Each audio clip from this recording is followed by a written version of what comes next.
Praise God. So welcome po, no. Ang ating tema ngayon is ang theme natin ngayon is ayan, makikita niyo yan sa TV po, mga kapatid. Tanananan. Yan, basahin po natin, Heart of the Matter. Heart of the Matter. Yan.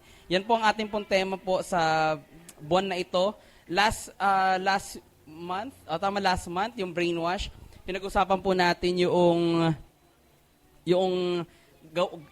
we went deeper sa salita ho ng Panginoon, no?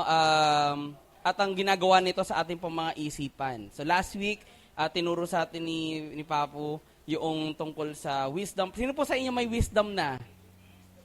Wisdom tooth, no? Wisdom, karunungan. At natutunan natin na last month, no, yung ginawa ni Lord sa ating isipan, kailangan talaga ma-brainwash tayo. Kailangan tayong mahugasan yung isip natin, ma-purify ng salita ng Diyos dahil marami pong ginagawa yan sa ating isipan. Pero hindi dapat nag-i-stop sa isip, nag-i-stop sa isip po natin yung Word of God. Dapat huyang bumaba sa puso. Meron siyang magandang process, no? Magsisimula sa isip dapat, bababa sa puso, at para lumabas sa ating pong mga buhay. Okay po? So, mga kapatid, may kilala po ba kayo na hindi Christian na nagbabasa ng Bible? Meron. Di ba? Pero alam niyo po ba, hindi lahat na nagbabasa ng Bible Christians. Okay? Pero dapat lahat ng Christians nagbabasa ng Biblia. So kung hindi ka pa hindi ka nagbabasa ng Bible, medyo tatanungin mo sa sarili mo, Christian ba ako? Ayan. Dahil lahat ng Kristiyano dapat po nagbabasa. At pinakikilala ho sa pag-uusapan natin ngayong umaga na ito, ang halaga dito is just an introductory preaching, no? Introductory sermon po sa kabuuan ho ng buwan. Patungkol po dito sa tema ng Heart of the Matter. When we say Heart of the Matter, isa po siyang idiomatic expression na ang sinasabi niya, yung central issue, central na usapin, heart of the matter. Pag sinabi, what's the heart of the matter? Ibig sabihin, ano ba ang pinag-uusapan natin? Ano ba ang central issue? At may kasabihan ho, that the heart of the matter is the matter of the heart. Ang central na usapin ay ang mga bagay sa puso ng tao. Ang central na usapin sa atin, mga Kristiyano, ay si God. Amen. His Word. Yan po ang centrality sa ating mga Kristiyano. At sa tao naman po, sa humanity, ang sumisentro sa kanya, puso niya. Kaya nga sinasabi ng Bible, dapat bantayin yung puso. Di ba? Dahil it is the wellspring of life, sabi ho ng Proverbs. Dapat binabantayan. So, bago tayo magtuloy po sa usapin natin, dito po, sa umaga na ito, tayo po lahat ay pipikit, tayo po lahat ay hingi kay Lord ng wisdom, hingi tayo kay Lord ng guidance. Lord, pasalamat po ang aming mga puso, nagpapasalamat po ang aming mga buhay sa kadakilaan mo, sa kabutihan mo. Lord, sa umaga na ito, naniniwala kami, hindi pa man din namin narinig ang salita mo, kami ay pinagpala mo na, O God. Kami po, Panginoon, ay nag-aasam, Lord, excited kami, God, eager kami, willing kami, Panginoon, ang aming mga buhay, puso, na tumanggap ng mayaman mong salita. Not only your presence, not only the things that you want from us, but Lord, the treasure we have in you, your word, Lord Jesus. Ikaw po ang mahayag sa aming kalagitnaan, aming itinataas at dinadalangin ang bawat pusong naririto as we talk about our hearts, as we talk about your words, Lord. Magsisink in ito po sa amin, Holy Spirit, because you are our teacher, you live in us, O God, hallelujah. At ang mga salita mo, Panginoon, tunay pinagpala mo na nga po. Pinupuri ka namin ang katagumpayan na isa iyo sa pangalan ni Jesus. Amen and amen. Sino po dito nagtatanim? Justin, Papu, Papa, si Mama. Sino pa po nagtatanim? Nagtatanim na kayo, no? Nakapagtanim na tayo. Sino sa inyo nagtanim tapos wala nangyari sa tinanim niya? No? Minsan, no? Nangyayari talaga. Yung okay naman yung okay naman yung tinanim mo, okay? Kaso nga lang hindi siya tumubo. So walang problema dun sa buto mo. Wala rin namang problema sa'yo kasi maganda naman motibo mo eh.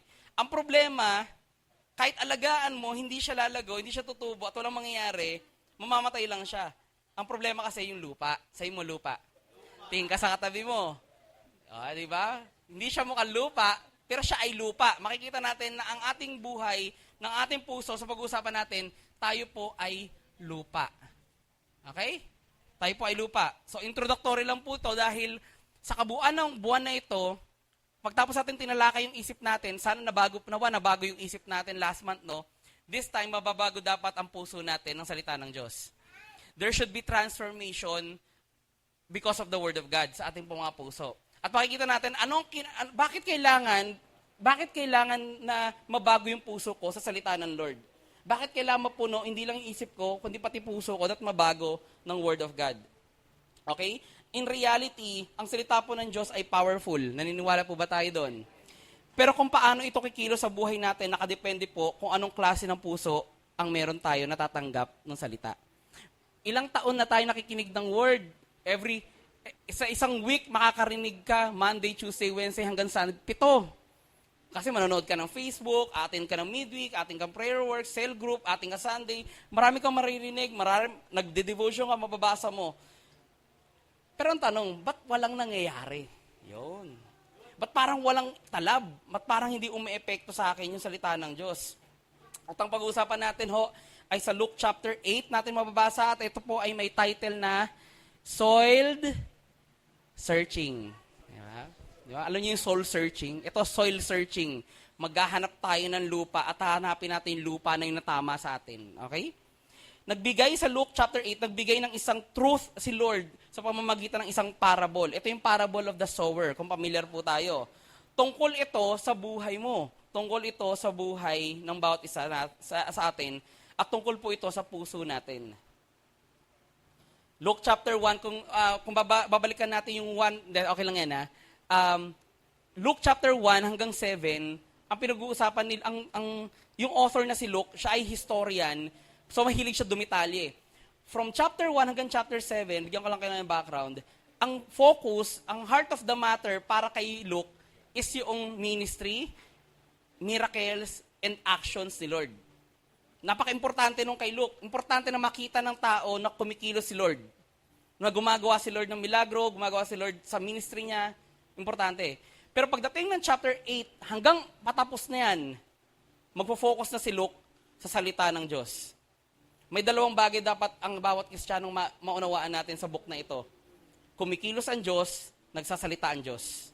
Parehas importante. Hindi mo pwedeng makita mo lang na kumikilos si Lord at makita mo rin kung paano siya nagsasalita at anong sinasabi niya sa buhay natin.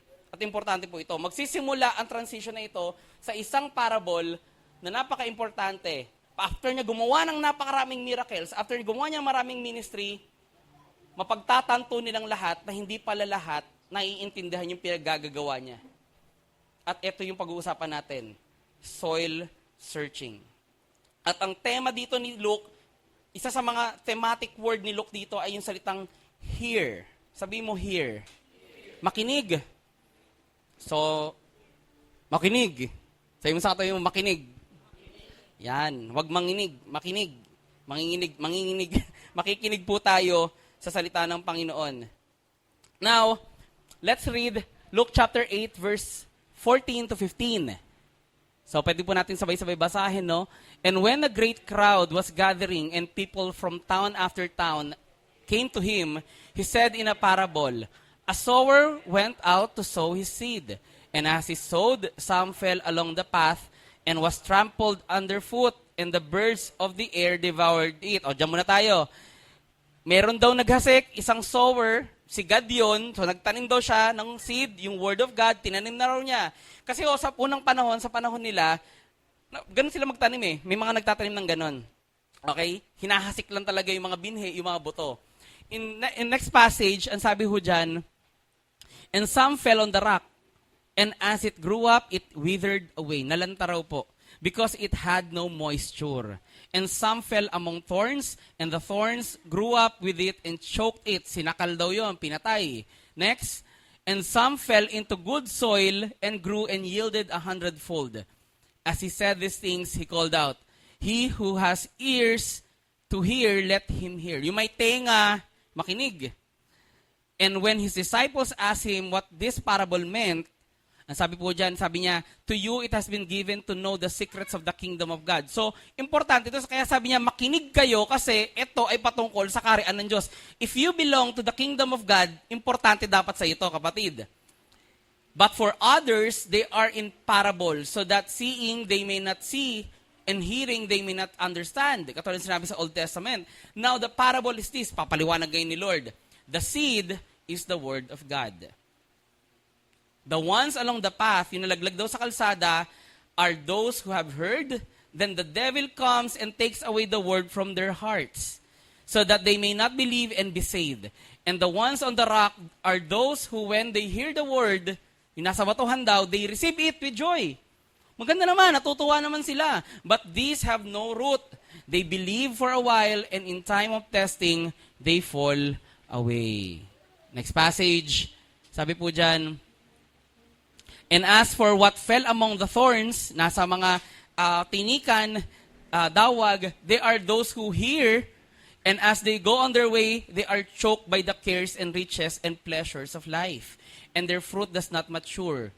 As for that in the good soil, sa mabuting lupa, magandang lupa, they are those who, hearing the word, hold it fast in an honest and good heart, and bear fruit with patience. Mga kapatid, ang first century, lugar nila, Galilee, si Jesus po, sobrang sikat na ho ng panahon na yan. Kaya ho yung mga crowd sumusunod sa kanya.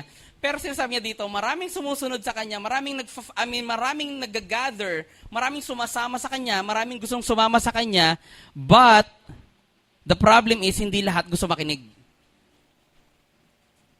In context sa panahon natin, maraming gusto naman yung blessing ni Lord, pero ayaw makinig kay Lord.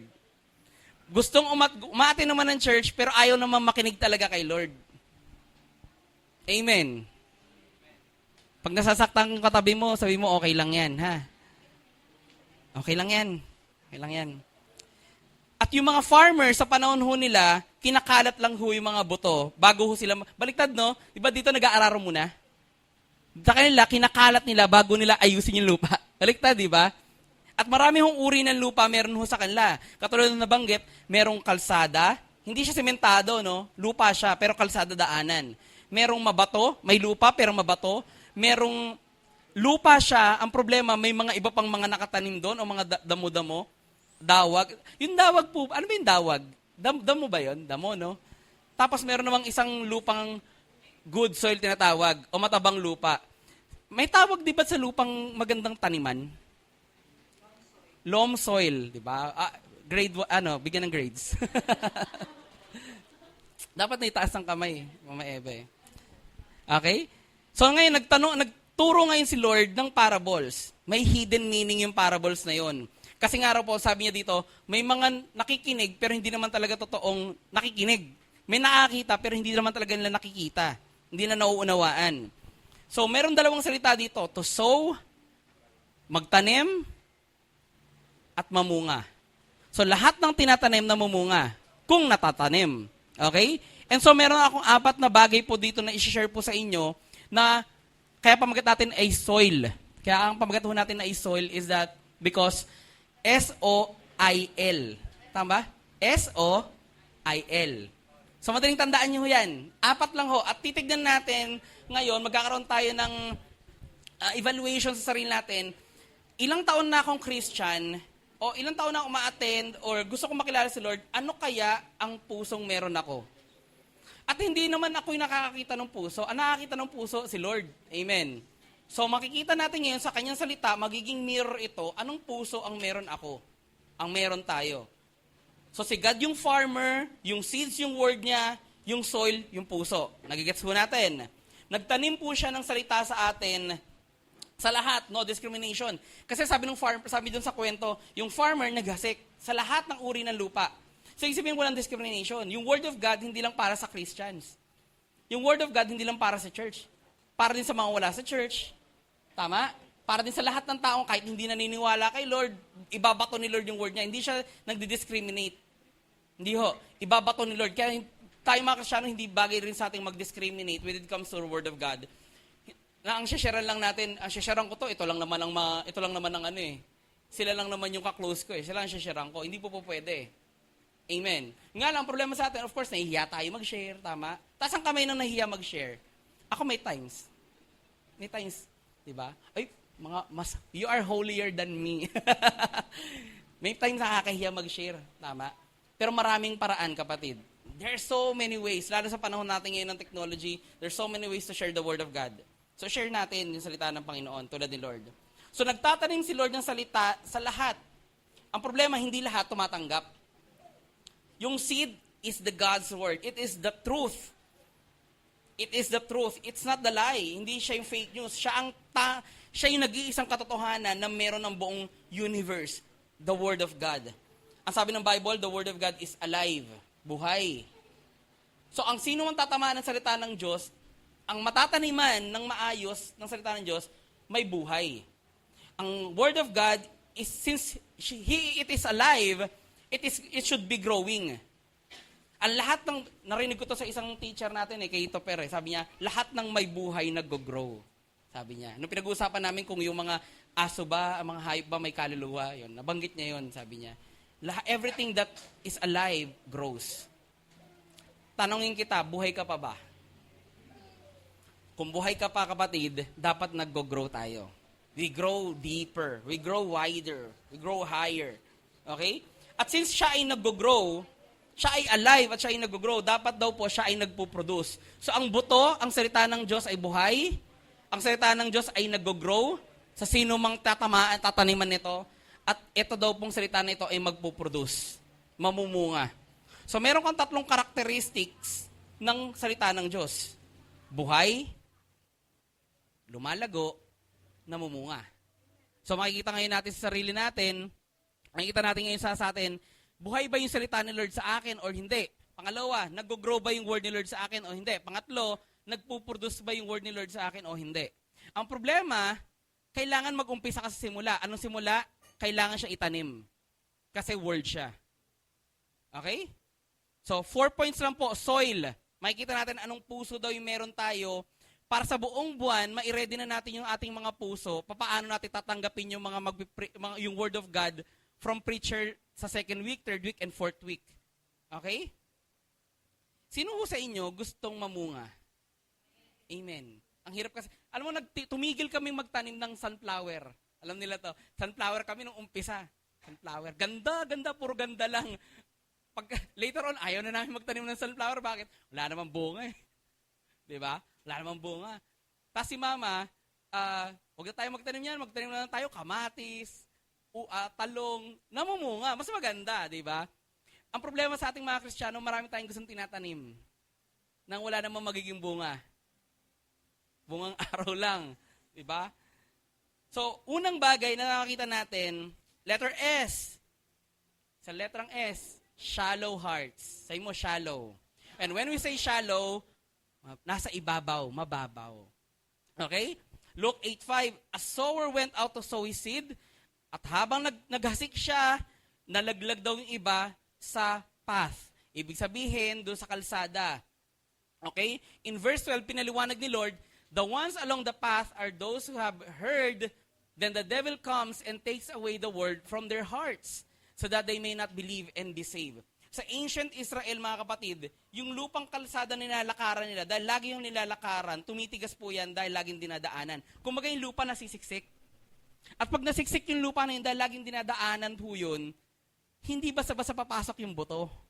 So kahit maghasik doon, maghihintay ka. Pwede mabasa yung lupa, tas later on, yung buto na yun, iilalim. Ang problema, hindi siya basta iilalim. Kasi siksik siya eh. Trampled eh. Ay no? And was trampled underfoot. Sabi ho dyan. Tinatapakan yun. Ang tendency, yung buto, nakatenga lang dun sa kalsada. At kakainin daw po yan ng mga ibon. So imagine mo, if the seed is the word of God, at yun ay malalaglag sa isang puso na mukhang barado, okay? Meron daw isang ibon na ang pangalan, taning, kakainin daw niya yun, nanakawin niya, kukunin daw niya yun. Bakit? Kasi hindi naman natanim yung buto. Okay? Hindi natanim. Mahirap bumaon yung seed dyan. Ito daw po ay mga tao na, paano siya ini-illustrate ng Bible? Sila daw po ay mga taong hard-hearted. Hindi lang sila matigas ulo, matigas puso. Okay? Pusong bato. They are unreceptive, hindi na tinatanggap yung word ni Lord, and therefore, nawawala po agad yung message. Isa sa mga pinatatamaan ni Lord dito is yung mga sumusunod sa Kanya na hindi naman talaga nakikinig sa Kanya. Isabihin, sumasama sa Kanya, pero hindi naman talaga nakikinig sa Kanya. Katulad ng mga Pharisees. Susunod ng sunod yan. Saan pupunta si Lord? Susunod yan. Makikiusya kay Lord. At kung ano yung sasabihin ni Lord, pakikinggan nila, pero hindi naman talaga sila makikinig. Matitigas ang puso na itong mga Pharisees na ito. Nakita nila lahat ng miracle si Lord. Nakita nila lahat ng kayang gawin ng Panginoon. Pero hindi nila matanggap na si Jesus, anak ng Diyos. Hindi nila matanggap na si Jesus, ang kanilang tagapagligtas. Tulad natin, nakita mo na kung paano gumawa si Lord sa buhay mo. Pero every time na lang na mauulit yung ganung senaryo, ayaw mong maniwala na kayang gawin ni Lord, ulitin yung ginawa niya sa'yo dati. Amen. Yung man tipong, alam mo naman yung ginawa ni Lord sa pamilya mo, ginawa ni Lord sa'yo nung niligtas ka niya at sa maraming pagkakataon, but there are times sa pag mauulit yun, hindi mo na kayang panghawakan yung salita niya kasi wala ka naman talagang naibaon sa sarili mo. Ganun po sila. Inisnatch daw ni Satan yung word ni Lord sa atin bago raw ito mag-ugat o bago ito bumaba. Narinig, pero hindi bumaba. Actually, hindi nga tumama sa utak eh. Nandito lang oh, hindi bumaon sa utak, hindi na brainwash, kaya hindi bumaba sa puso. Mamaya pag-uusapan natin sa susunod na points natin na hindi po pwedeng sa puso muna tama. Kailangan bumaon muna sa utak. Kasi dati kala ko, kailangan maramdaman ko yung word ni Lord eh. And when I read this, nakita ko, kailangan pala talaga may process si Lord. Unang mabago talaga dapat utak bago siya tumanim sa puso. Okay? So the birds of the air devoured it. Na-intercept. Okay? Paano ngayon ginagawa ng dyablo na ini-intercept na kahit nakikinig ka ng Word of God, na kahit na nagbabasa ka, nagde-devotion ka, after Sunday service, ano nga uli yung preaching? After midweek, kinabukasan, ano nga uli yung topic? Nag-cell group kayo, ano nga uli yung shinare? May nangyari na sa atin ganon? After neto, magtanungan tayo, ano nga, maya paggabi, gabi. Naalala mo ba yung preaching kanina? Ano nga uli yun? Next week, balikan natin to. Kung sino mag-preach next week, babalikan to. Ano yung preaching next week? Magtatanungan, ano nga uli? Ano nga uli? Nangyayari hindi. It happens. Paano ginagawa ni Satan yun? Nang hindi natin namamalayan, ninakaw na pala sa atin. Nanakawan ka na, hindi mo pa namamalayan. Number 1, distraction. Distraction. Ang ingay ng mundo. At the moment ay yung salita ng Diyos, maririnig mo, hindi lang yun ang marinig mo, marami ka pang maririnig. Maririnig mo yung alalahanin mo, maririnig mo yung mga temptation sa paligid mo, maririnig mo yung mga bagay na mukhang maganda tulad ng entertainment at happiness. Na lahat ng yan, hahatakin ka, kapatid, paalis, palayo doon sa salita ng Diyos. Kukunin niya yon. Satan's tactic is not just opposition. Hindi ka laging kukontrahin ni Satan, hindi. Pero kaya kanyang i-distract. Kaya ang hirap pag nasa church ka, tapos distracted ka. Amen? During worship, distracted ka, hindi mo alam kung paano may worship si Lord kasi distracted ka. May preaching, hindi ka makapakinig na maayos, why? Distracted ka. May cell group kayo, tingin ka na tingin sa oras kasi distracted ka. Amen. Hindi ka dapat pumapayag na ninanakawan ka ng demonyo. Ang salita ng Diyos, ang nag-iisang bagay, isa sa mga pinaka-importanting bagay na kayang bumago ng pagkatao at ng buhay natin. Kaya nanakawin niya yun. Ang problema sa atin, gustong-gusto nating ninanakaw yun. Amen po ba? The devil doesn't need to scare you, kapatid. Hindi kanya kailangan takutin. Hindi. Ang kailangan niya lang sa'yo, guluhin ka. Guluhin lang tayo.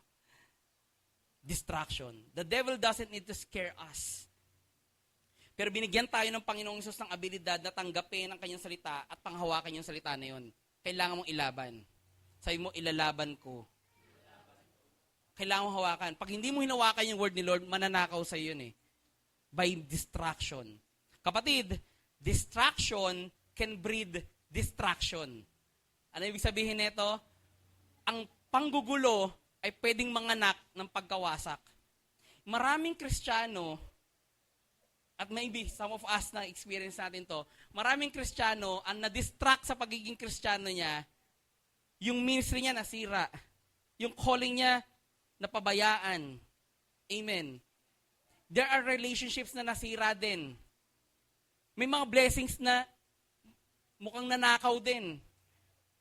Distraction can breed distraction.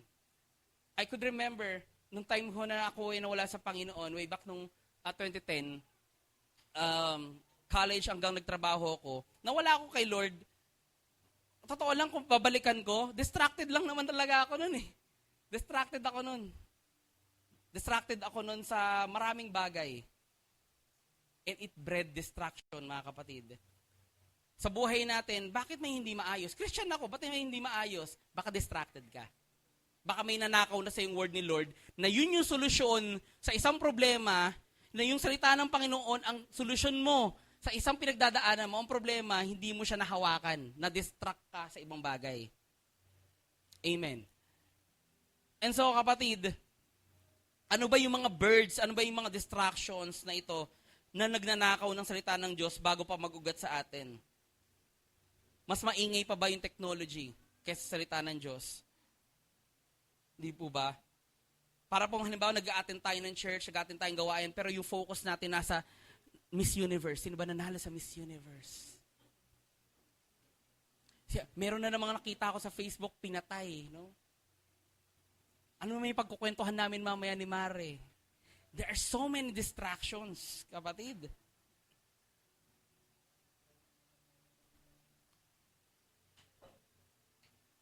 Tayo po mga kapatid ko, no? Tayo po ba ay actively na nakikinig sa salita ng Diyos? Are we preparing our hearts like soil? Hinahanda ba natin yung puso natin? Alam niyo po, bakit natin laging sinasabi na, uy, attend po kayo ng maaga sa church? Attend po kayo, sama po kayo sa ating preparation prayer, sama po kayo sa ating dawn watch kaninang umaga. Attend po kayo, abutan natin worship, mag-worship tayo. Alam niyo kung bakit? Kasi lahat po yan in preparation para matanggap natin yung word ni Lord. Because for Monday, Tuesday, Wednesday hanggang Saturday, ang naririnig mong ingay ng mundo. Ingay ng katabi mo, ingay ng sarili mo, ingay ng trabaho, ingay ng school. Pagdating mo ng church, hindi pa ready puso mo. Maniwala ka. And that's why, although dapat, ready naman talaga tayo pumunta, pero hindi naman rin lagi ng ganun nangyayari. And that's why we encourage everyone, attend tayo, sama tayo doon, maihanda yung puso natin. Kasi mahirap makinig ng word ni Lord eh. Kasi papunta ka ng church, ang isipin mo, ulam mo mamaya. Isipin mo, saan ka na naman pupunta sa bakasyon? Dami yung isipin. Isipin mo naman, ano pagkain ko mamaya. Hindi handa ang puso ng mga dumadalo sa church. And that's the problem. Bakit may church na hindi nag-grow? Ba't may church na parang wala nangyayari? Bakit? Ninanakaw ni Satan kasi yung dapat tinatanggap ng mga taong nasa church. Paano mananakaw? Hindi nga handa yung puso na tanggapin yung salita. Napakarami ng preaching. Amen.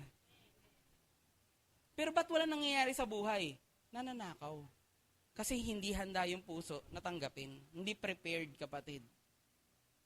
So, paano ho natin gagawin? Ano yung mga practical ways para ho maprotektahan natin yung salita ng Diyos na natatanggap ho natin? Isa sa mga pwede natin gawin, ilista mo. Ngayon o mamaya, ilista mo. Bakit hindi ko ako nakakapag-concentrate sa Word of God? Ilista mo yan. Kasi nanonood ako lagi TV.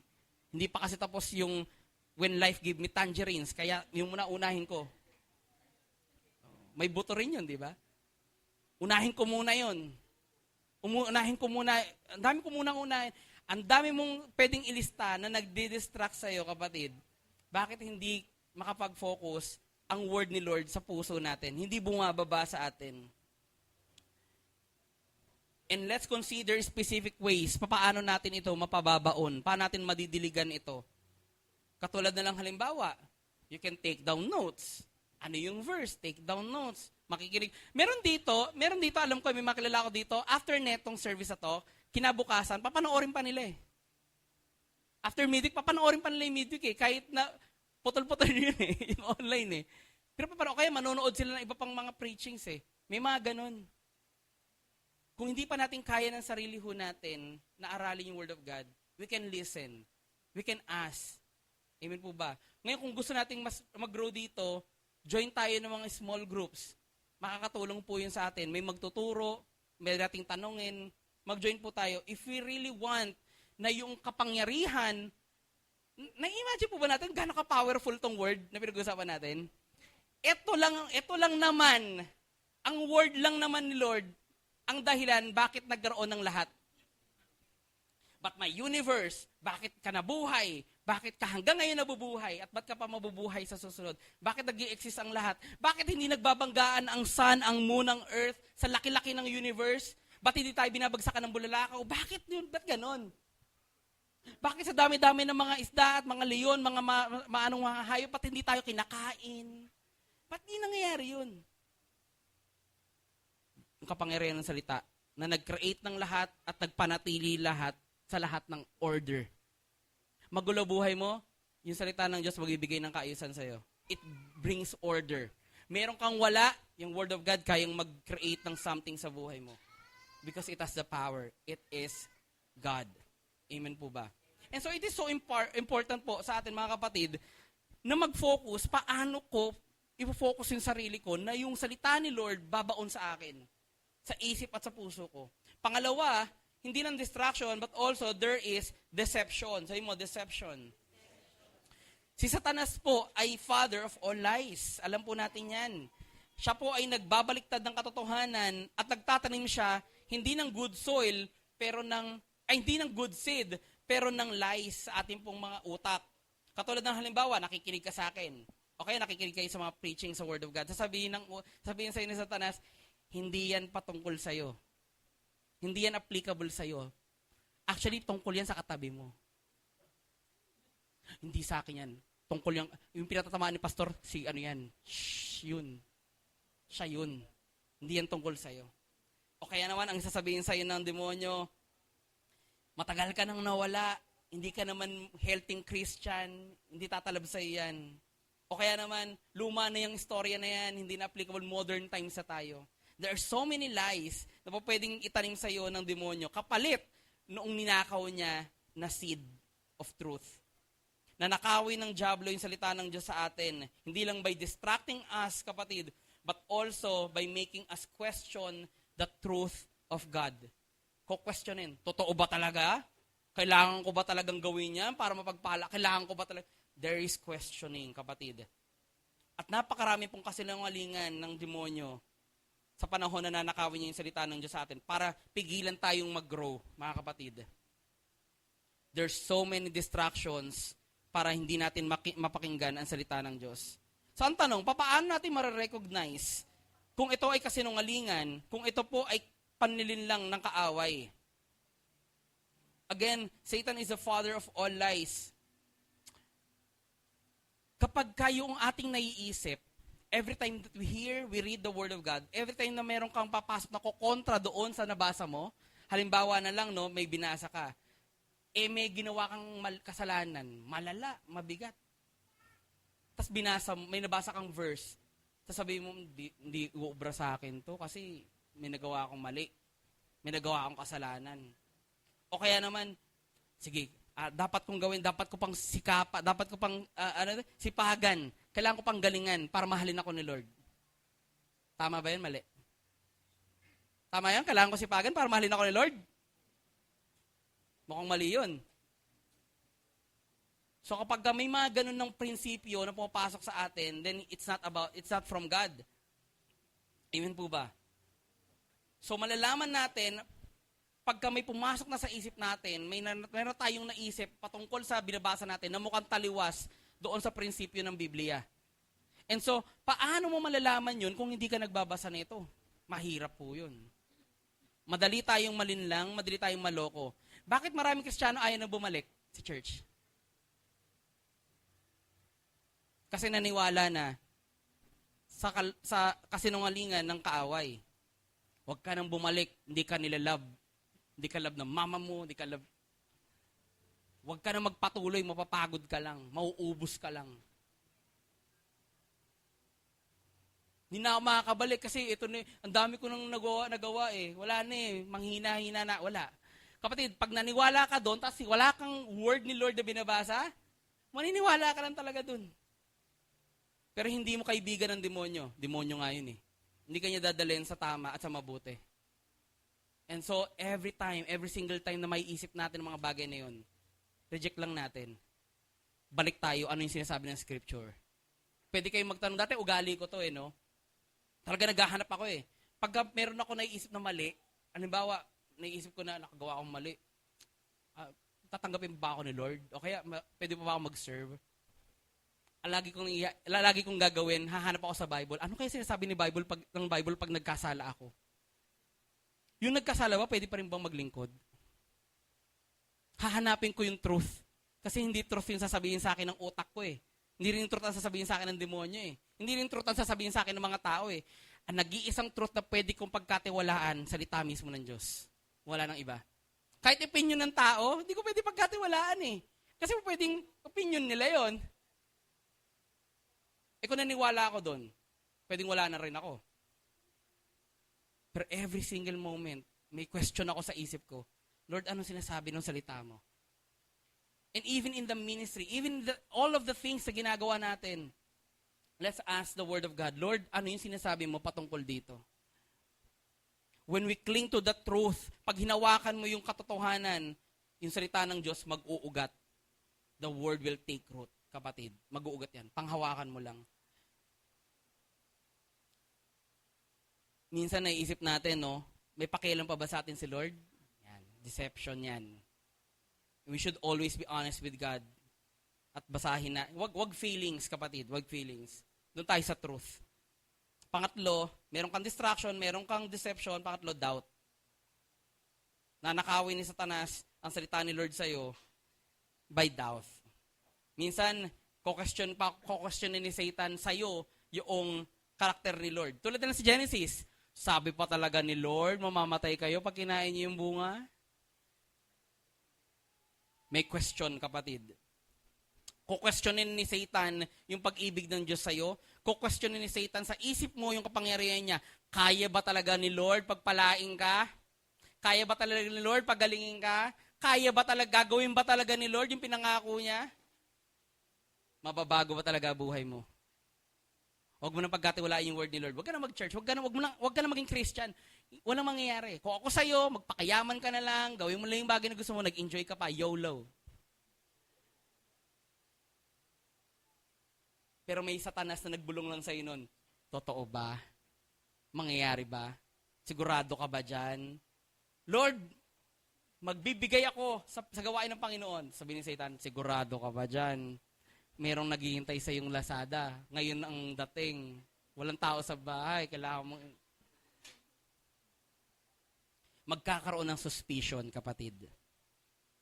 Meron ba tayong pinag-doubt? Hanggang sa panahon na ito, sa oras na ito, meron bang bagay na sinabi si Lord na doubt pa rin tayo?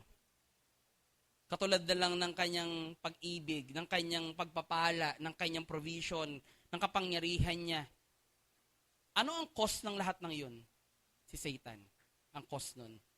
Yung pagkawalan ng pagtitiwala, nagbibigay ng spiritual fatigue or spiritual na pagkapagod sa atin. The more na nagda-doubt tayo sa salita ng Diyos, mapapansin mo ang isang Kristiyanong manghihina, manlalamig, o sa atin, buhay natin, bakit tayo manlalamig sa paglilingkod o sa ating pagiging Kristiyano? Nagsimula lahat yan sa doubt. Nag-doubt ka na sa Diyos. Sa ginagawa ng Diyos, sa salita ng Diyos, nagsimula lahat sa doubt. Hindi pa pwedeng nanlamig na lang basta. Hindi pa pwedeng nawala na lang yung basta. Hindi pwedeng yung nanghina na lang basta. Hindi po. Nagsisimula yan lahat sa doubt.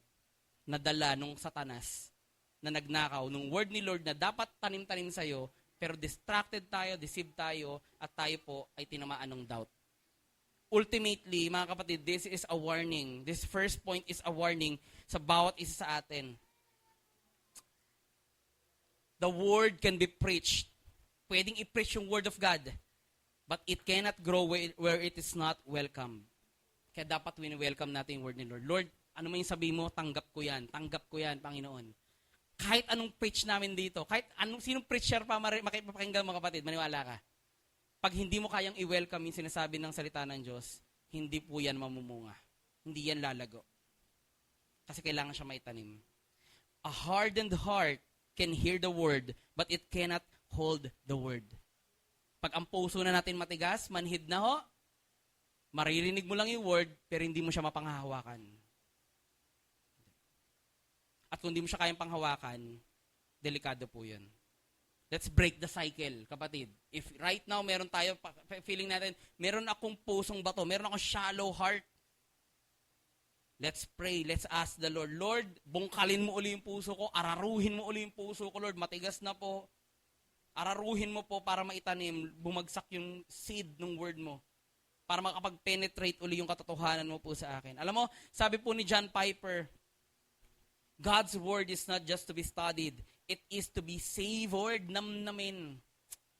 It should be stored at spread sa puso. Nanamnamin mo, itago mo, at ikalat mo sa buong puso mo. Number 2, offended hearts. Letter O.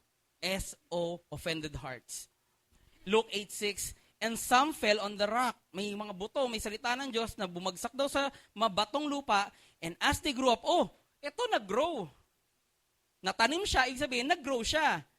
Kasi buhay yung word eh. So nag-grow. It withered away.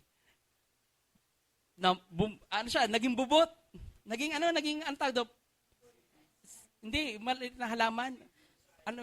Hindi pala, bonsai? Hindi bonsai.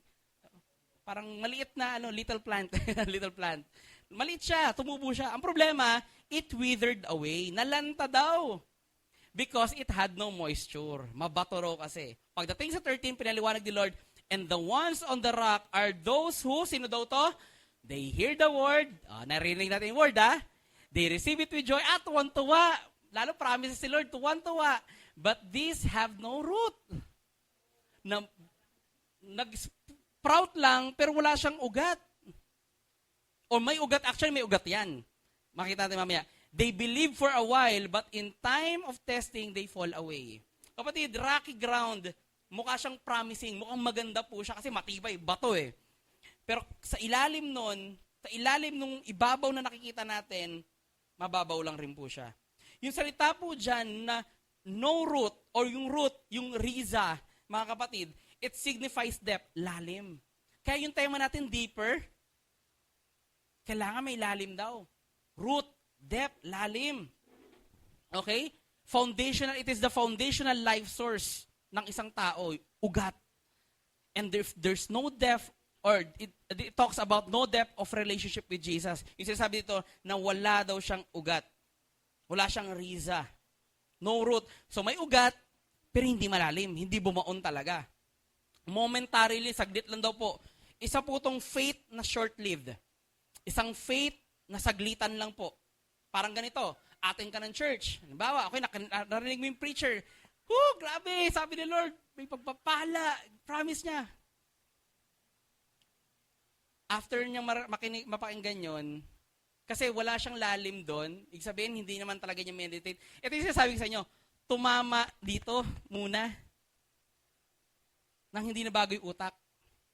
Tama dito. So, ang tendency, pag tinamaan na siya ng dilubyo, hindi niya na mapanghawakan. Yung verse na tuwang-tuwa siya, yung verse na na-excite siya, pagdating nung testing, kasi tinetest yung faith eh, pagdating nung testing, malalanta siya. Hindi niya kakayanin. Hindi niya kasi nahawakan talaga ng buo yung word na yun. Shallow.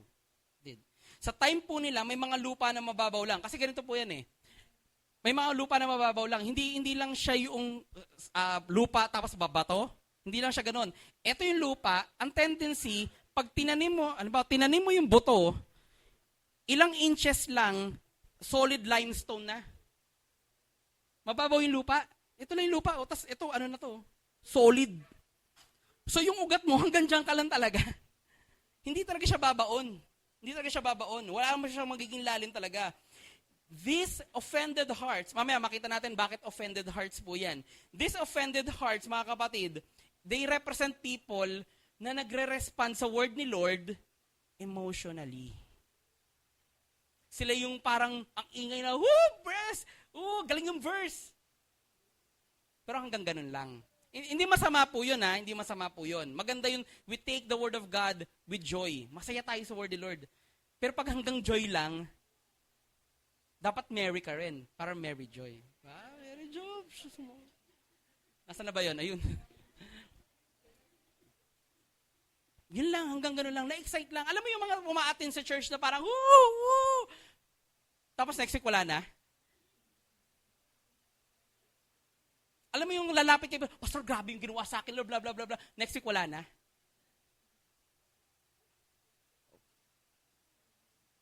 Ay, Pastor, grabe, na-bless ko talaga ako, na-bless talaga ako sa service, grabe talaga, grabe talaga. O, attend ka next week. Opo, Pastor, opo, Pastor. Next week, wala na, hindi mo na makontak, hindi na nagparamdam. Aabangan mo na lang sa anniversary, Christmas parties, outing. Yun po.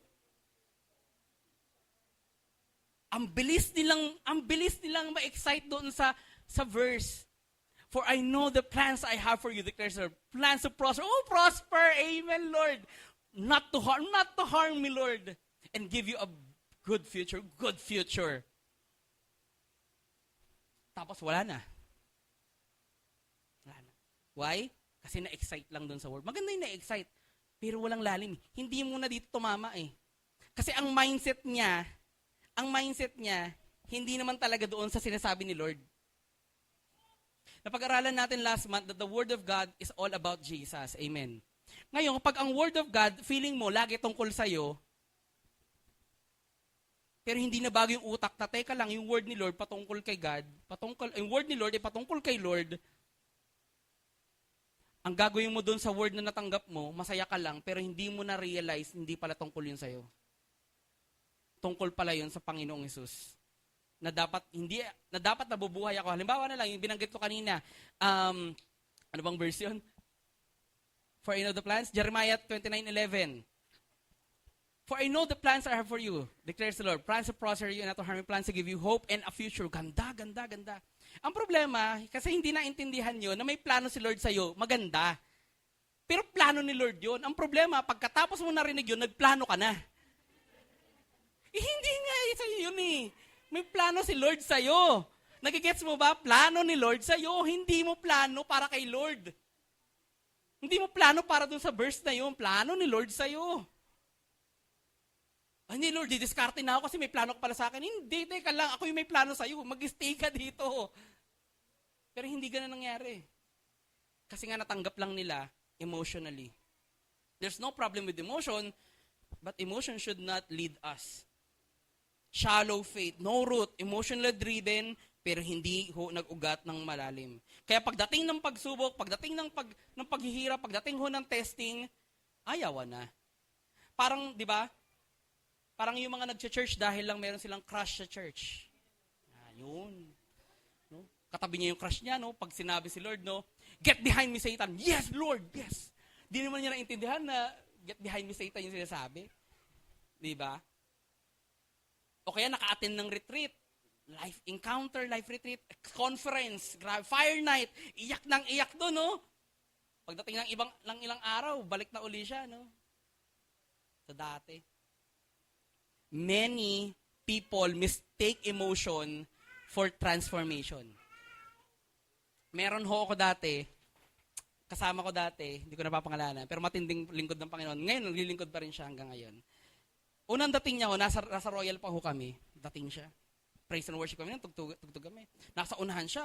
Talagang ganun siya. Oh. Yes, Lord. Yes, Lord. Lumululo siya. Ganun pa siya. Tapos, nung okay.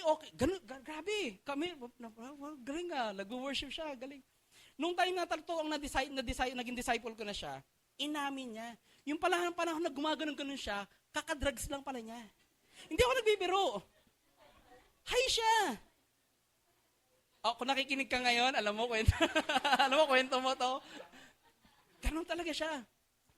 Actually, dito siya nag-encounter sa Rotary. Isa siya sa mga bumakbak nung tiles dyan. So yung mga nakakilala, kilala niyo yun. Matindi yun. Hindi ngayon yun. Pero binago ng Panginoon yung kapatid. Meron siyang ang nagpabago sa kanya, isang word. Isang word lang ni Lord. Yung sinasabi ng Bible na ang salita ng Diyos ay parang salamin. Na pag tumingin ka, tama? Na-realize niya, kailangan pala kung ano yung word ni Lord sa akin, dapat pala, yun din ako. Binago siya nun. Hanggang ngayon, nagpapatuloy ho sa Panginoon. Purihin ang Panginoon sa buhay nun. Pero emotionally, kahit ako napeke eh. Grabe siya mag-worship. Oh, Lord! Bira, inamin eh. Sabi niya, tay, nung time kasi yun, nakadrugs ako, nahiya ako. Pero addict talaga kasi siya. Drug addict siya, na binago lang talaga ni Lord. May mga time sa buhay natin, Kristiyano tayo pag masaya. Pero pag may problema, ayawan na. No? Pag may blessing, masaya. Pag answered prayer, masaya. Pero pag sa panahon ng paglilingkod, pagsubok, testing, ayawan na. Pag tinamaan ng problema, financial, relational problem, spiritual problem, bigla nang nawawala sa pananampalataya. Kapatid, alam niyo yung munggo? Munggo? Ganito yun. Yung munggo, pag sino nagtalim sa inyo, project nyo sa school, tinanim nyo yun sa bulak, tissue, tapos binasa nyo lang. Di ba? Ang bilis eh. Kinagabihan lang, kaya bukas. Pero kung gano'n siya kabilis tumubo, gano'n din siya kabilis masira. Anong lesson? Huwag kang maging munggo. Totoo, huwag kang maging munggo. Ang hype mo ngayon lang, bukas, tapos later on wala na, huwag. Growth takes process. Being deeper takes process. All of us, including us, lahat tayo nagtitake ng process. Lahat tayo nagpa-process sa paglago, sa paglalim. Sama-sama tayong lumalalim, nagpapakalago-lago. Hindi tayo nag-aabang ng overnight success, overnight growth. Ako hindi ko naman, I don't know, pero feeling ko kahit si Papo, hindi rin naman ina-expect na overnight lang may growth eh. Wala akong ganun. Ang church ng TLOR, ilang taon na tayo, Papo? 30? 30 yata, 30 years. It took us 30 years para mag-grow tayo. At hanggang ngayon, nag-grow pa ho tayo. May mga times, yes, may mga times sa ang puso natin nasa shallow, nananakawan tayo. May mga times yung heart natin, offended hearts. Nga pala, bakit offended hearts to? Kasi hindi niya madepensahan yung sarili niya. Hindi niya madepensahan. Yung puso niya, hindi kayang depensahan yung Word of God. Kaya pag tinamaan siya ng lahat ng pagsubok, offended siya. Gulpi sarado siya. Dahil emosyon lang ang umiral nung tinanggap niya yung word ni Lord.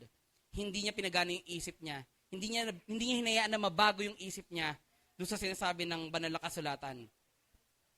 Kailangan po, hindi po sapat ang joy lang o ang kasayahan, kagalakan lang sa pagtanggap ng salita ng Diyos. Kailangan po natin ng depth, ng lalim. Kailangan natin ng discipline and spiritual roots to survive trials. Mahirap mag-isa sa journey ng pagiging Kristiyano. Mahirap po. And that's why we are here together. Pwede tayong magtanungan, pwede tayong magsabihan, ano ba yung sinasabi ni Lord patungkol sa pinagdadaanan ko? Kung tayo lang mag-isa, mahirap po.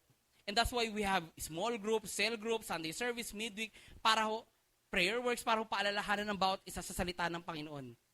Pero kung tayo, tatamad-tamad, ayaw nating umatin doon, huwag ka na magtaka, magugulpi ka talaga. Magugulpi ka talaga, kapatid. Hindi man pwede mo sabihin na parang okay naman ang buhay ko, masaya naman ako, okay naman eh. May pera naman ako eh. Pero alam mo sa sarili mo, may hindi tama. Alam mo sa sarili mo, may kulang. Alam mo sa sarili mo, may hindi dapat magpatuloy. Real faith doesn't just feel good. It holds. Hindi porket masarap sa pakiramdam, yun na yung faith. Ang faith, pinangahawakan, kapatid. It's easy to say, I love Jesus. Sabi mo, I love Jesus. Ang dali sabihin nun. Kapag okay ang lahat. Pero ang totoong pag-ibig sa Panginoon ay magpapatuloy kahit na nasasaktan. Lalim. Lalim. Yung promise ni Lord na tuwan-tuwa tayo, di ba? Hindi natin mapanghahawakan yan pagdating ng pagsubok kung hindi tayo mababago sa isip at sa puso. So ang tanong, yung ating bang pananampalataya ay hype? Hype lang ba? Sana po hindi. Sana panghawakin natin ito. Kasi yung faith na yan, yung word ni Lord na yan, kapag inatake ka na, yan yung sasapak doon sa... Totoo lang, yan yung sasapak talaga doon sa pinagdadaanan natin eh. Yung mataas na emosyon, hindi yan magdadala ng pangmatagalang pananampalataya, hindi po. Kundi yung pinapractice natin sa bawat araw ang nagpapalalim ng ating ugat sa Panginoon. We should seek spiritual depth. Nagde-develop ito ng, yung ugat na ito magde-develop, kapatid. Papaano? Pray. Pray. Pray. Pray. Read the word. Go to fellowship. Sounds basic, tama po ba? Sounds basic, pero yun talaga yun eh. Yun talaga yun. Pero bakit ang mga tao naghahanap pa ng iba pa? Ba't hindi makontento dun sa mga basic na tinuturo ni Lord? Mamaya makikita mo kung bakit. Kung bakit may pangatlong uri ng soil at kung bakit hindi tayo makontento sa, pray lang pala, ay Bible lang pala, ay fellowship lang pala, ay worship lang pala, basic lang pala eh. Para umugat ako sa Panginoon eh. Pero ba't naghahanap pa tayo ng iba, mga kapatid? Ang sabi ho ni Corrie ten Boom, in darkness, God's truth shines most clear. Memorize the Bible. Sino po sa inyo nagme-memorize pa po? Diba? Pero yung mga hindi po, kabisado nyo siguro palagi. Ano ba yung mga bagong kanta ngayon? Baka mas kabisado nyo pa nga yung Korean song na hindi nga maintindihan eh. So memorize the Bible for it, because of that, it will be your comfort in the hard times. Yan ang magbibigay sa'yo ng comfort, ang salita ng Panginoon. Sabi ni R.C. Sproul, the Word of God can be in the mind without being in the heart. O pwede pala, ito yung nangyari. The Word of God can be in the mind, pero wala sa puso, nasa isip lang. But, it will never be in the heart without first being in the mind. Ito yung sinasabi ko, kailangan mabago muna utak, bago puso. Kasi pag puso lang, pwedeng emosyon lang yan. Matatangay ho yan later on. So again, bakit hindi tayo masatisfy sa prayer, Bible, fellowship, and all the basics? Ba't naghahanap pa tayo? Hindi, kailangan may iba pa. Kailangan may hagulgulan tayo. Dapat meron talaga tayong, alam mo yun, dapat nakikita natin lahat ng mga spiritual beings. Kailangan ba ganun? Bakit ganun? Hindi kailangan meron tayong maraming events. Kailangan meron tayong maraming ganito, ganyan-ganyan para lumalim. Tama ba? Alam mo bakit? May pangatlong soil. Letter I. Infested hearts. Infested hearts. And some fell among thorns, and the thorns grew up with it and choked it. And as for what fell among the thorns, they are those who hear, but as they go on their journey, nagjo-journey, Christian na to ha, nagjo-journey na, they are choked by the what? By the cares, riches, and pleasures of life. And their fruit does not mature. May bunga, pero bubot. Namunga. Okay na yan, at may bunga. Hindi, bubot.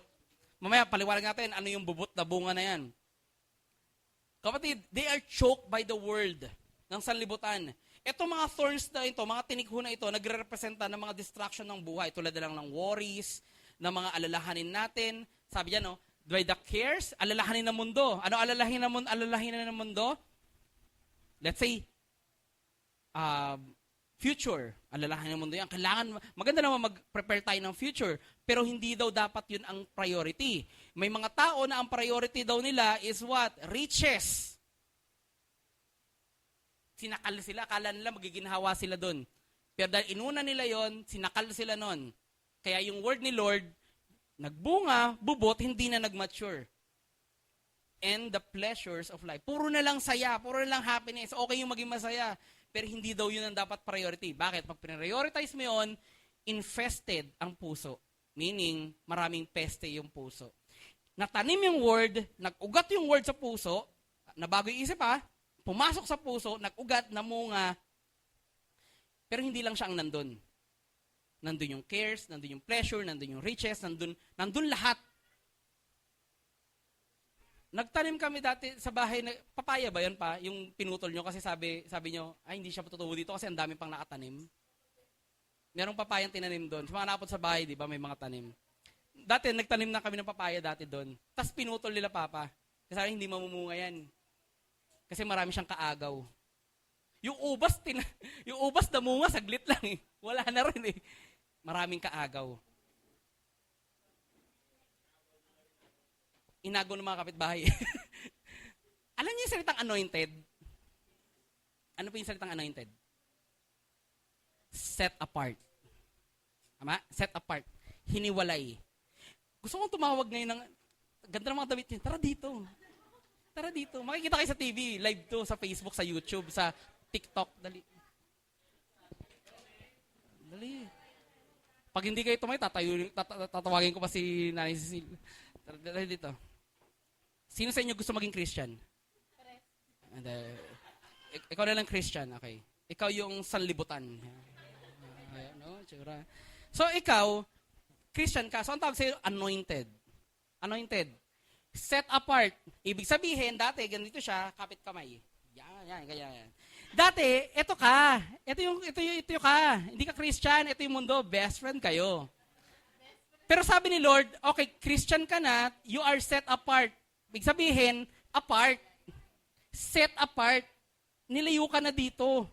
Sa kasalanan, nilayo ka na sa lahat ng kamunduhan. Hindi ikaw yan, be. Sa lahat ng kamunduhan. Oo, no? Yun, ganun nangyari. So, hiwalay na kayo. Ang problema, kapag ikaw infested ka, gusto mo pa rin siyang abutin. Ang problema, ang mundo, hindi mabait sa yan. Ang tanging gusto ng mundo sa'yo, dahil inayawan mo siya, sakaling ka niya. Sakalin mo. So, mukhang nakakatawa siya, di po ba? Pero totoo, kung ikaw set apart, kung taga-mundo ka. Pero kung if you're Christian, set apart ka, huwag kang didikit doon. Pag dumikit ka doon, sasakaling ka lang doon. Walang ibang gagawin sa yun. Walang gagawin. Sige, upo na. Palakpakan ho natin sila. Grabe yung mga damitan nila, no? May isang magnininang, may isang... You are being choked. Sasakaling ka lang. Sino sa atin dito, no? Tuwan-tuwa pa sa, let's say, nag-Christian na pero nagsusugal. Anong sugal yun? Yung ano? Alam na alam, di ba? Nahuli. Hindi na ako yung 10 times eh. Sino sa atin dito, Christian na, nanonood pa ng porn? Ano nga yung website? Sino sa atin dito, Christian na, pero gustong-gusto pa rin yung mga chismis sa showbiz? Hiwalay na si Kobe at saka si ano. Sabi nga doon sa mental, pinuntahan, wala naman tayo pakialam doon. Hindi naman mabago buhay natin doon eh. Kapatid, there are so many things in the world na pinakikialaman mo, tinahayaan mong pumasok sa puso mo. Ang nangyayari, yung word ni Lord, may kasama na siya. Hindi ka na set apart. Set apart ka dapat eh. Kaso nga lang, nilalagyan mo pa rin yung puso mo na dapat set apart para sa salita ng Panginoon, sa pag-ibig ng Panginoon, ang ginagawa natin, naglalagay tayo ng kasama niya. At namumunga po yun. Sasakalin. Kaya, ang dami ko naman alam na verse eh. Nag-cell leader na. Ang dami ko na experience sa church, ang dami ko na narinig na preaching, ang dami na nangyari. But parang di ako nag-grow. Namunga naman ako, pero parang bubot. Parang lagi nauudlot yung pag-grow ko. Bakit? Baka marami siyang best friend sa loob. Baka marami siyang classmate sa loob. Kapatid, kailangan siyang tanggalin. Narinig yung word, pero yung puso punong-puno na ng tinatawag na competing loves. Competition. Competition na sila eh. May gusto si Lord, may gusto ka rin. May desire si Lord, may desire ka rin. Sasama pa yung desire ni Satanas, sasama pa yung desire ng mundo, desire ng mama mo, desire ng girlfriend mo, desire ng... Dami! So yung desire ni Lord, tsaka na lang. Amen po ba? Infested. Kailangan yan dapat gamutin, kapatid. This is about divided hearts. Pag sinabi mong to choke, ibig sabihin to suffocate, lagutan ka ng hininga. Hindi siya magbibigay ng magandang bunga. Ang gagawin lang niya, patayin ka. Yun lang gagawin niya. Pahirapan ka. Meron ako, yung dating pastor natin na Pastor Jomi, sa kanya, narinig ko siya, sabi niya, pag wala ka sa will ni Lord, mag-i-struggle ka. Noong una, naniniwala ako doon. Pero later on, hindi na pala. Kasi whether you are a Christian or not, whether you're in the will of God or not, mag-i-struggle ka. Mag-i-struggle ka. Ang tanging nag-separate sa dalawa, yung isa, hindi nakahawak sa salita ng Diyos. Yung isa nakahawak. That's the only difference, mga kapatid. This is about divided hearts. Hati yung puso. Natanggap yung word, pero maraming bagay na nasa loob. Self-indulgence, self-satisfaction. Hindi siya magiging fully spiritually fruitful. Kahit na nag-start na siya ng journey niya. Kapatid, ito yung mga taong distracted. Ito yung mga taong double-minded. Ito yung mga taong sala sa init, sala sa lamig. Ito yung mga taong aatras, aabante. Ito yung mga tao yun. Ito yung mga tao na sobrang attached sa sanlibutan, kaya hindi sila mag-grow na mag-grow na mag-grow. Ang dami nilang goals sa buhay, pero wala silang godly goals. Alam niyo po ba, ayon sa pag-aaral, ang average na Pilipino ay may merong minimum na 4 na oras na lang nagko-consume ng social media. Every day. Every day. 4 hours minimum every day. Siyempre, pwedeng lumampas yun. Average Filipino. Tanungin kita, gaano ka katagal nagbababad sa pananalangin at pagbabasa ng Biblia? Gaano katagal?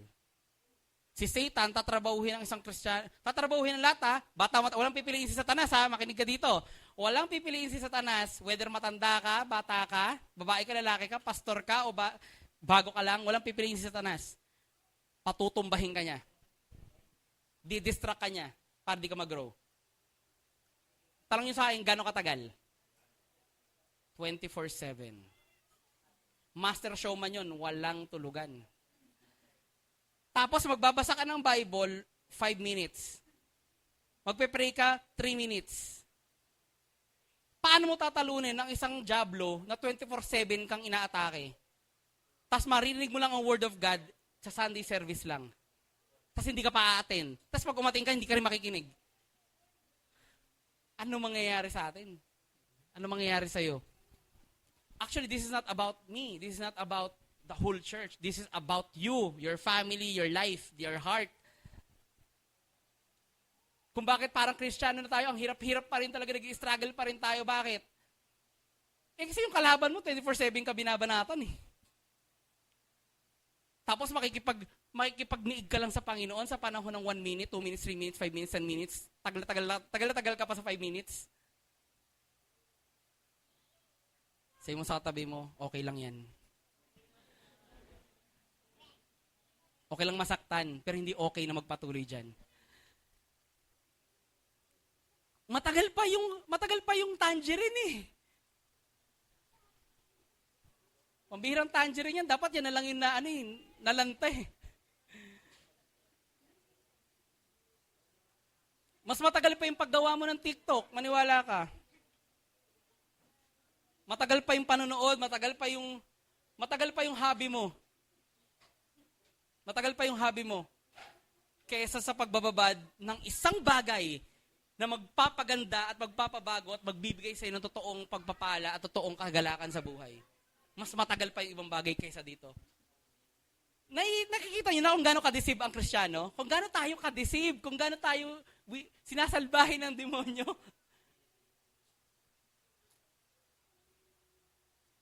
Pero mas gusto natin yung mag-enjoy. Gusto natin yung masatisfy tayo. Gusto natin yung mamasyal na mamasyal. Walang problema doon. Pero tanongin kita, gaano katagal ang nilalagi ng mata mo na basahin yung salita na bumubuhay sa'yo? Gaano katagal yung pinakikinggan ng tenga mo, binababad yung tenga mo sa salita ng Diyos na magbibigay ng pagpapala sa'yo? Gaano katagal? Mukhang the church is being deceived. Mukhang tayo ay being deceived. But not anymore. Say mo, not anymore. Huwag kang papayag. Huwag kang papayag. Lagi tayong nasa hustle culture. Dami nating gustong gawin. Dami nating gustong kabala-kabalan. Pero hindi naman siya magdadala ng paglago sa atin. We are too busy to pray. We are too busy to read the Bible. And we are too distracted to obey. That's the problem nowadays, mga kapatid. Ang daming tinik. Yung salita ng Diyos sa puso, ang daming tinik. Stress, greediness, entertainment. Hindi sila mukhang dangerous, hindi sila mukhang delikado. Pero unti-unti kanilang sasakalin hanggang sa umayaw ka na. Ano ang mga tinik sa modern times natin? Bakit ito sobrang sneaky? Hindi natin namamalayan na nadidistract na tayo sa Diyos. At sinabi dito nga pala, there is a fruit nga lang hindi nag-mature. Ano tong fruit na ito? Ano tong fruit na ito? Una, okay? Ang ibig sabihin nito is incomplete transformation. Nag-transform pero bitin. Nagbago pero bumalik. incomplete transformation. May bunga, pero hilaw. Nagsimula ng maganda, nagsimula ng ayos, maybe we go to church, we pray sometimes, we read the scripture sometimes, na-excite tayo, pero hindi to tunay na nag-surrender ng buhay o aspeto ng buhay sa Panginoon. Hindi makitaan ng bunga ng Panginoon. Pwede siyang magsimula na mag-grow, pero hindi fully na-develop. Nag-stop ng lumago. Kasi meron ng priority. Now, question yourself, ask ourselves, bakit nga ba hindi na ako nag-grow? The only answer, may iba ka ng priority. Yun lang yun. Wala tayong paligoy-ligoy, yun lang po yun. Bakit ang tagal ko na nag-church, tagal ko ng Christian, hindi ako nag-grow? Isa lang ang sagot doon, may iba ng priority. Number 2, ano yung bunga na ito? No lasting impact. Mature fruit, ang mature na bunga, napapakain ng iba. Sino sa inyo gustong-gustong kumain ng, may mga hilaw di ba na masarap di ba? Pero may mga hilaw na prutas na hindi masarap. Ano bang prutas na hilaw na hindi masarap? Mungkong. Sag. O sa hindi sa hilaw kasi yung manggang hilaw, 'di ba? Green yung kila Mama Eva. Mama Eva, pwede ba? May sarap kasi. Pero yung talagang bubot, yung ganito lang. May mga ganung bunga Hindi mo mapakain yun. Hindi masarap yun. Pero ang mature fruit, ang isang bunga daw na nag-mature, kayang magpakain ng iba. It can bless others. It multiplies, it makes discipline and disciples. Pero pag daw ang bunga ay hindi nag-mature, yung kanilang pananampalataya daw po ay laging nakatago. Mga secret Christians. Ayaw ipahalatang Kristiyano sila. Inactive Christians. They don't serve, they don't disciple, they don't give, they don't witness, they don't want to be involved anymore sa kaharian ng Panginoon. Pero Christian daw sila. They are believers sa salita at sa emosyon, pero walang long-lasting action at influence and impact. Pangatlo, ano daw tong bunga na bubot na ito na hindi nag-mature? Spiritually stuck. Ibig daw po sabihin, ito daw yung mga tao na spiritually mature na ilang taon na lumipas, immature pa rin daw po.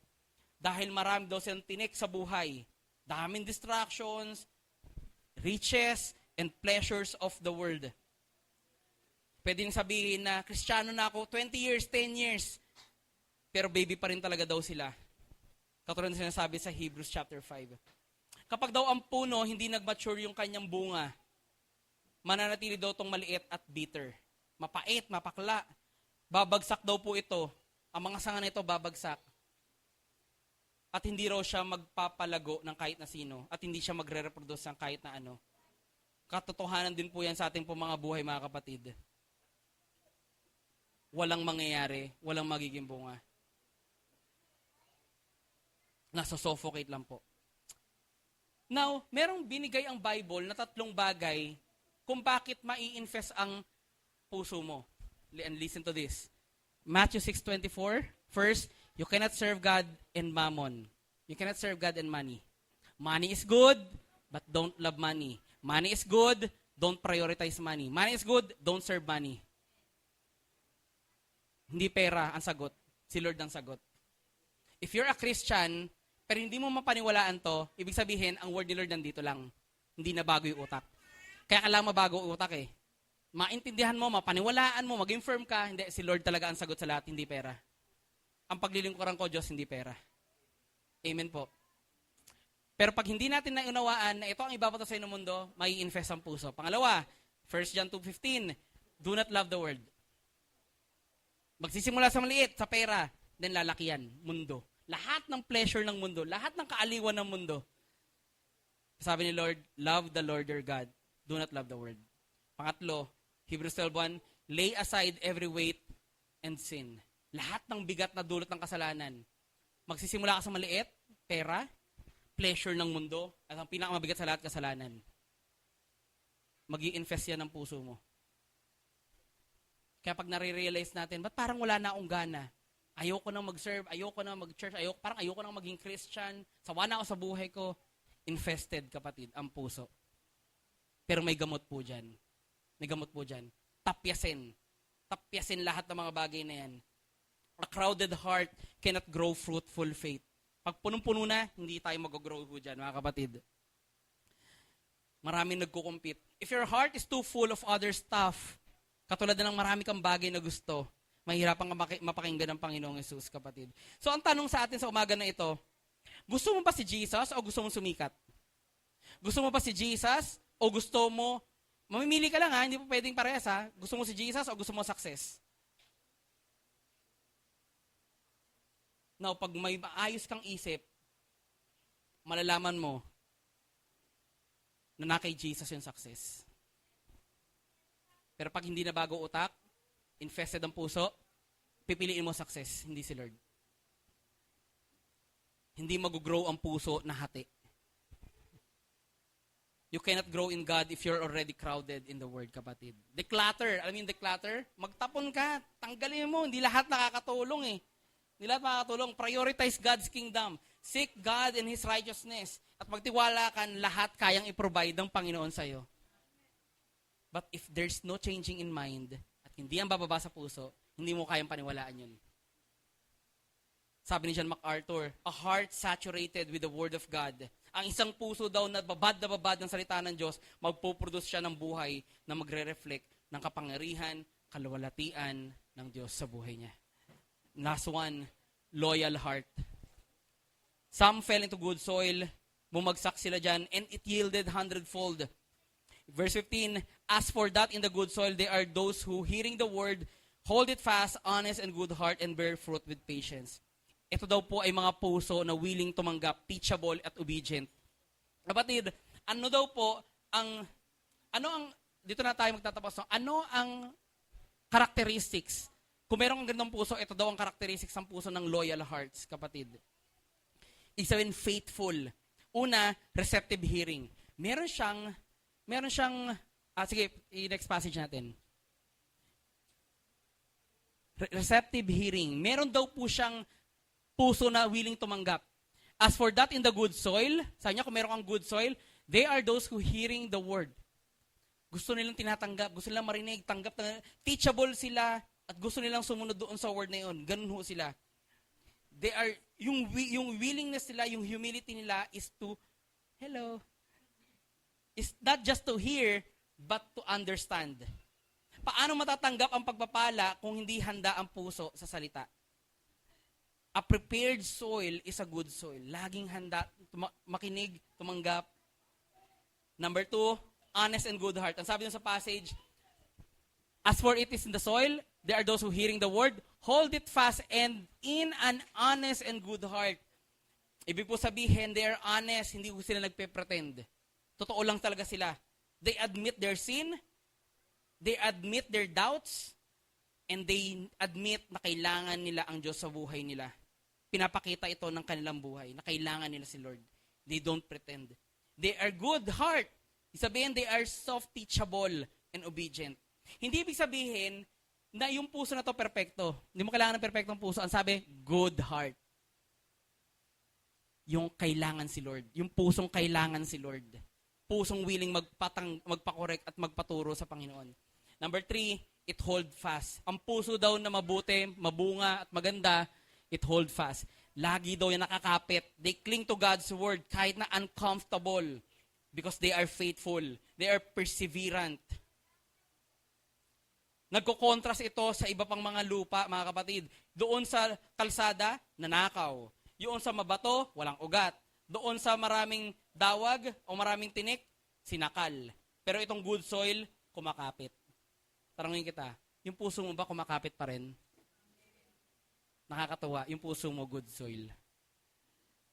The last one, ang puso na good soil, a loyal heart, it bears fruit with patience.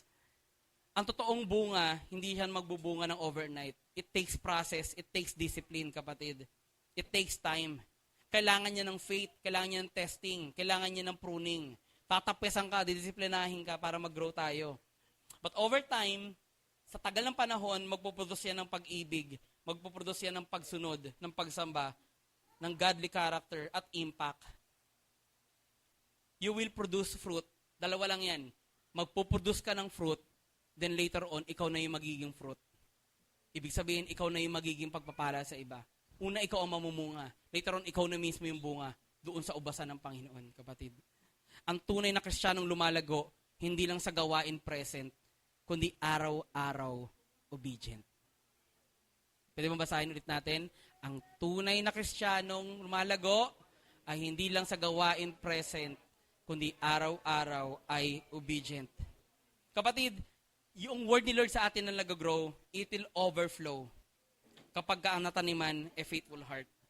Ang sabi ni Billy Graham, the word of God hidden in the heart is a stubborn voice to suppress. Ang isang Kristiyanong natanim sa puso niya, nag-ugat sa puso niya yung salita ng Diyos, hindi siya mapipigilan. Hindi rin mapipigilan yung kilos ng Diyos sa buhay niya, kapatid. Sino po sa inyo may mangga? Nakakita ng mangga? Mangga. Ilang taon bago mamunga ang mangga? 5 to 8 years. Sa nabasa ko, 5 to 8 years. Tagal. Pero alam mo, sa tagal ng panahon na yun, pag yun namunga, dire-diretso na yun. Hanggang ngayon. Nagtataka nga ako din sa manggahan eh. Parang di nauubusan talaga ng mangga. Laging may sumusibol, laging may mamunga. Kahit wala na yung nagtanim, meron pa rin. So, ang take-away lesson natin ngayon, maging mangga, wag munggo. Nakunik pa, ano? May natutunan po ba tayo sa umaga po na ito? Kapatid, ito po ay kailangan lang nating i-prepare yung sarili natin. But I do believe next week, the following week, and the last week, may matatanggap tayong word ni Lord na magpapabago ng buhay natin. And so, inibitahan ko kayo lahat, pumikit tayo. Lord, salamat po sa umaga po na ito. Dalangin po namin, Lord God, na yung salita mo, Panginoon, hindi lang ito ma-stuck sa aming isip. Lord, bababato sa puso namin at magmamanifesto sa aming mga kamay, sa aming mga paa upang magawa at malakaran namin ito, Lord. Magiging kawangis ka po namin, Lord God. Ang tanging hangarin na namin, Lord God, sa umaga pong ito, gawin mo pong matabang lupa ang aming pong mga puso, Panginoon. Na ang mga puso na ito, Lord God, hindi lang may excite, Lord, pero magbabago ito ng buhay namin. Uugatin kami nito, Lord God, at mabumunga ito sa aming mga buhay. Lord, there are promises, there are words, Lord God, na naitanim na dito. Protektahan mo po yung puso namin na hindi maagaw ito ng kaaway. Protektahan mo po yung puso namin, Lord God, na hindi ito, Panginoon, magkaroon ng competition sa mga bagay na ninanais namin, kundi punuin mo ito ng mga bagay na ninanais mo, ng kalooban mo na nagmumula sa iyong mayamang salita. Protektahan mo po ang aming puso, O God, hallelujah, na ito po, Panginoon, ay puso na magiging kaluwalhatian sa iyo. Isang pusong dalisay, isang pusong tapat, na sa iyo magmamahal, na sa iyo maghahandog, na sa iyo maglilingkod. Lord, salamat po sa buhay ng bawat isang ito. At naniniwala ko, ang church na ito ay binibigyan mo ng puso na isang matabang lupa, Lord God, na tatanggap ng iyong salita, babago ng buhay ng bawat isa. Pinupuri ka po namin, niluluwalhati sa ngalan ng Panginoong Jesucristo. Lahat po magsabi ng Amen. Palakpakan po natin si Lord.